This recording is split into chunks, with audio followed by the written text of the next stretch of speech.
Hi, ഞാനിന്ന് വന്നിരിക്കുന്നത് Eid special ഒരു പായസത്തിൻ്റെ റെസിപ്പി ആയിട്ടാണ്. നമുക്ക് ഏറ്റവും എളുപ്പത്തിൽ തയ്യാറാക്കി എടുക്കാൻ പറ്റുന്ന ഒരു പായസമാണല്ലേ സേമിയ പായസം. അപ്പോൾ ഇന്ന് ഞാൻ കാണിക്കുന്നത് കുറച്ച് വ്യത്യസ്തമായിട്ടുള്ള ഒരു സേമിയ പായസമാണ്. ഇത് നമുക്ക് എളുപ്പത്തിൽ തയ്യാറാക്കി എടുക്കുകയും ചെയ്യാം, നല്ല ടേസ്റ്റുമാണ്. ഗസ്റ്റൊക്കെ ഉള്ളപ്പോൾ തയ്യാറാക്കാൻ പറ്റിയ ഒരു റെസിപ്പിയാണ്, അവർക്കൊക്കെ നല്ല ഇഷ്ടമാവും. അപ്പോൾ നമുക്ക് റെസിപ്പി എങ്ങനെയാണെന്ന് നോക്കാം.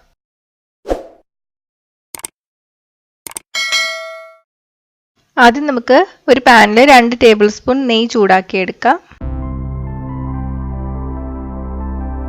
നെയ്യ് ചൂടായിട്ട് വരുമ്പോൾ അണ്ടിപ്പരിപ്പും ബദാമും പിസ്തയും 2 ടേബിൾ സ്പൂൺ വീതം ചേർത്ത് കൊടുക്കാം.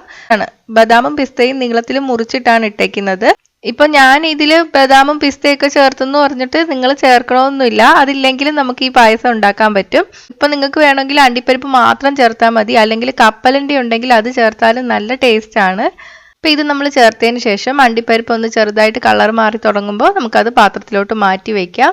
നമ്മൾ കൂടുതൽ ഇതിട്ട് മൂപ്പിച്ചെടുക്കരുത്, കാരണം ബദാമും പിസ്തയൊക്കെ കുറച്ച് മൂത്ത് പോയാൽ കയ്പ്പ് ടേസ്റ്റ് വരും. അണ്ടിപ്പരിപ്പ് വേണമെങ്കിലും 2ആയിട്ട് മുറിച്ചിടാം. അപ്പോൾ ചെറുതായിട്ട് കളർ മാറി തുടങ്ങിയിട്ടുണ്ട്, ഞാൻ പാത്രത്തിലോട്ട് മാറ്റി വയ്ക്കുകയാണ്.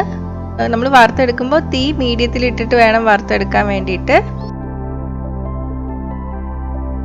ഇനി ഈ നെയ്യിലോട്ട് നമുക്ക് 1/2 കപ്പ് വെർമിസെല്ലി ചേർത്ത് കൊടുക്കാം. നമുക്ക് പല സൈസിലുള്ള വെർമിസെല്ലി വാങ്ങാൻ കിട്ടും, ഏറ്റവും വലിപ്പമുള്ള വെർമിസെല്ലി കിട്ടും. അത് പക്ഷേ നമുക്ക് പായസം വെച്ചാലൊന്നും അത്ര ടേസ്റ്റ് ഒന്നും കാണില്ല. അത് ഉപ്പുമാവൊക്കെ ഉണ്ടാക്കാൻ കൊള്ളായിരിക്കും, പക്ഷെ പായസം വെച്ച് നോക്കിയിട്ട് അത്ര ടേസ്റ്റ് ഒന്നുമില്ല.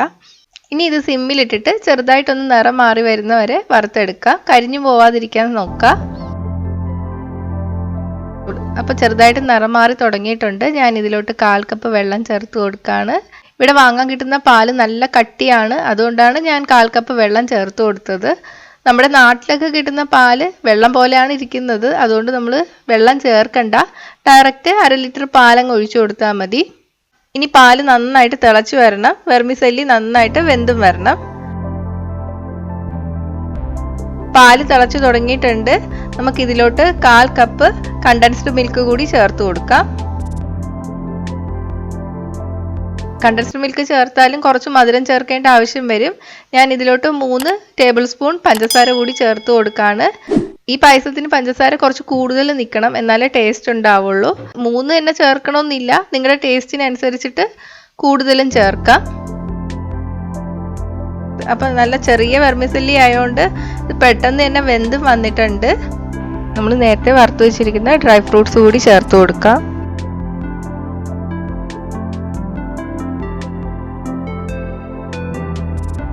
ഇനി ഇതിലോട്ട് നമുക്ക് 1/2 ടീസ്പൂൺ ഏലക്കപ്പൊടി കൂടി ചേർത്ത് കൊടുക്കാം. ഇനി ഇത് നന്നായിട്ട് തണുത്ത് വരണം. പായസം നന്നായിട്ട് തണുത്ത് വന്നിട്ടുണ്ട്. ഇനി ഇതിലോട്ട് ഞാൻ 1/4 കപ്പ് രസകദളി പഴം ചെറുതായിട്ട് മുറിച്ചത് ചേർത്ത് കൊടുക്കുകയാണ്. പഴത്തിന് നല്ല മധുരം ഉണ്ടാവണം, എന്നാലേ ചേർക്കുമ്പോൾ രുചി ഉണ്ടാവുള്ളൂ. ചേർക്കാത്ത പഴമാണെങ്കിൽ ചേർക്കരുത്, അപ്പോൾ പായസത്തിന്റെ രുചി കൂടെ പോവും. മാക്സിമം ചെറുതായിട്ട് അരിയാൻ നോക്കുക. ഇനി ഇതിലോട്ട് നമുക്ക് 1/4 ടീസ്പൂൺ മുതൽ 1/2 ടീസ്പൂൺ വരെ വാനില എസൻസ് കൂടി ചേർത്ത് കൊടുക്കാം. വാനില എസൻസ് ചേർക്കുന്നതുകൊണ്ടാണ് ഈ പായസത്തിന് ഒരു പ്രത്യേക ടേസ്റ്റ് വരുന്നത്. ഇനി നമുക്കിത് 1 മണിക്കൂർ ഒന്ന് ഫ്രിഡ്ജിൽ വെക്കാം. അപ്പോൾ 1 മണിക്കൂർ കഴിഞ്ഞിട്ടുണ്ട്, നമ്മുടെ പായസം റെഡി ആയിട്ടുണ്ട്. നമുക്കിനി സെർവ് ചെയ്യുന്ന ബൗളിലോട്ട് മാറ്റാം. അപ്പം നല്ല ടേസ്റ്റി ആയിട്ടുള്ള ഈദ് സ്പെഷ്യൽ സേമിയ പായസം റെഡിയാണ്. വാനില എസൻസ് ഒക്കെ ചേർക്കുന്നതുകൊണ്ട് ഒരു ഐസ്ക്രീമിൻ്റെ ടേസ്റ്റും വരും, കുട്ടികൾക്കൊക്കെ വളരെ ഇഷ്ടമാവും. നമുക്കിതിൽ വേണമെങ്കിൽ ഈത്തപ്പഴവും ചേർക്കാം.